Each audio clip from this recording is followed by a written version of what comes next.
Hey everyone, it's Jeremy with Teletone, and I wanted to do a quick tutorial today about metering and gain staging in the Tone Architect, specifically in relation to how it affects the saturation and compression modules.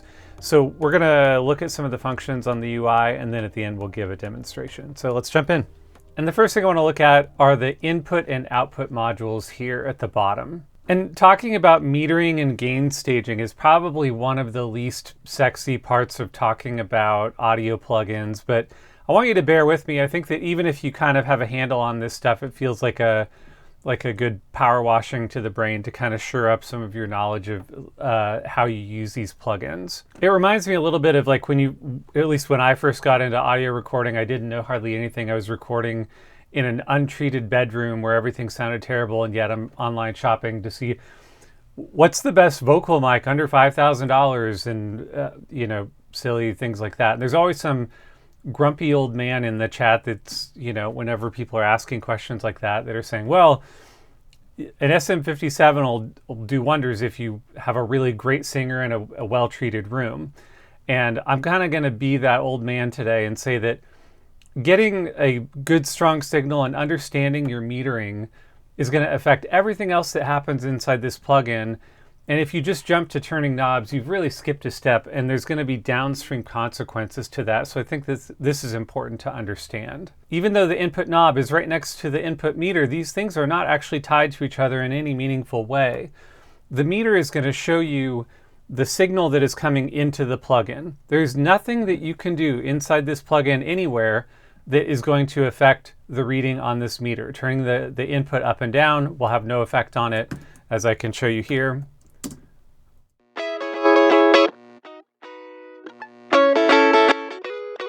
And this is a tele part that I recorded. We'll listen to the whole track in a little bit, but it's from the 70s. It has the guitar it has a little bit of noise. You'll have to ignore that. So what the input knob is going to do is, after you see this initial reading, it's going to either add or take away from that signal. So this will affect what happens afterwards, including the saturation, tone shaper, and compressor sections. On the contrary, on the output side, everything that you do inside this plugin will affect the output meter reading, and that includes the output knob. So if you're clipping on the input, you need to go to the source and fix it. You can't fix it anywhere in this plugin. If you're clipping only on the output, then that can be adjusted and accounted for inside the plugin.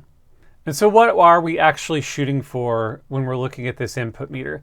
Well, I would say something around this -6 mark is what you're going to be shooting for. A nice strong signal.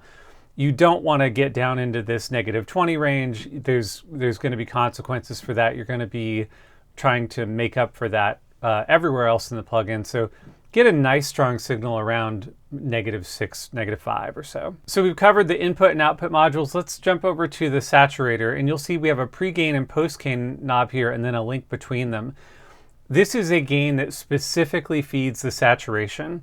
If you are wanting to overdrive the signal a little bit, then I would recommend using this pre-gain, not the input. So use this if you're just wanting to dirty up the signal a little bit. I'll go ahead and demonstrate that now with this guitar.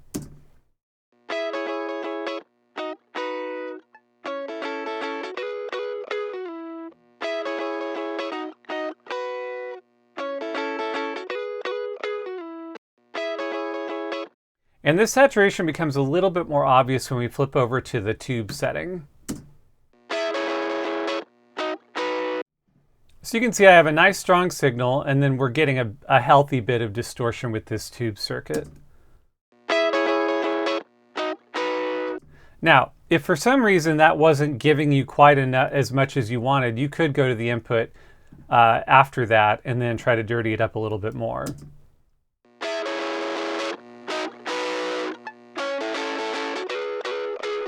But for my purposes today, I'm going to back this off a little bit. And for this video, I won't go into all the details of why, but we're going to skip over the tone shaper section mostly for now and just jump over to the compressor section.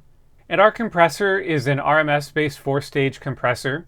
It functions similar to the API 2500. And let's just walk through I won't go into too much detail explaining what these things mean. I think that everyone watching this probably uses compressors all the time, even if they don't know exactly what these functions mean. So we'll just touch on that just a little bit. This compress dial is basically your threshold. And when you turn it all the way down, your threshold is going to be set to 0, and then it goes all the way up to negative 42 decibels. And so in case you didn't know, what this is doing is it's setting the point at which the compressor kicks in. This ties directly back into the metering.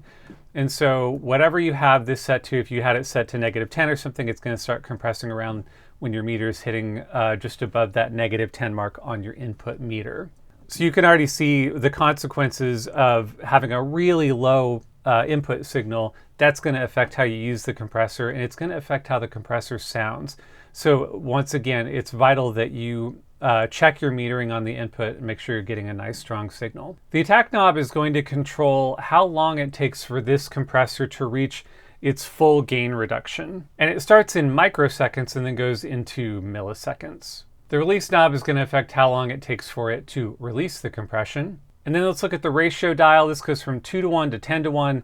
These numbers represent a simple mathematical equation that says that in this instance, for 2 to 1, for every 2 decibels above the threshold, 1 is allowed to pass through, or half. Then we have our mix knob here, which is going to allow you to blend a wet-dry signal of the compressed signal and the dry signal. And then this auto gain button is going to help you to maintain a somewhat consistent volume while you're using the compressor. So to recap everything we just talked about before we listen to a little bit of an example here, when you're tracking, make sure you're close to this -6, -5 range on your input meter. If you want to drive the signal more or drive the saturation more, use these pre and post gain knobs. Everything that you do inside here on this side is going to feed the compressor. And you have your attack, release, and threshold, ratio, mix knob, and auto gain. So I'm going to let this track play, and then I'm going to mess with these settings a little bit.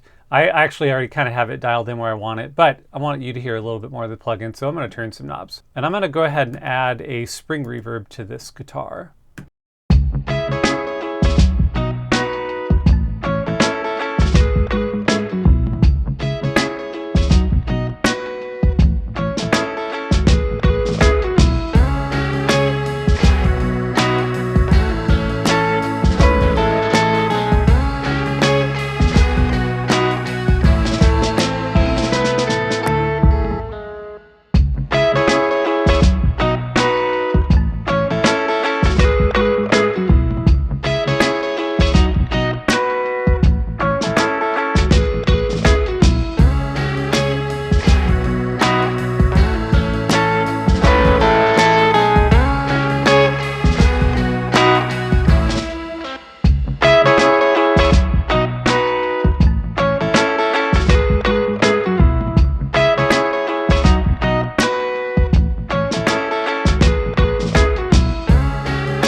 I think I like where that's at.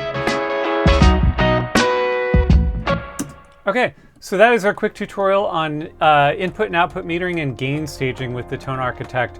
I hope this was helpful to you.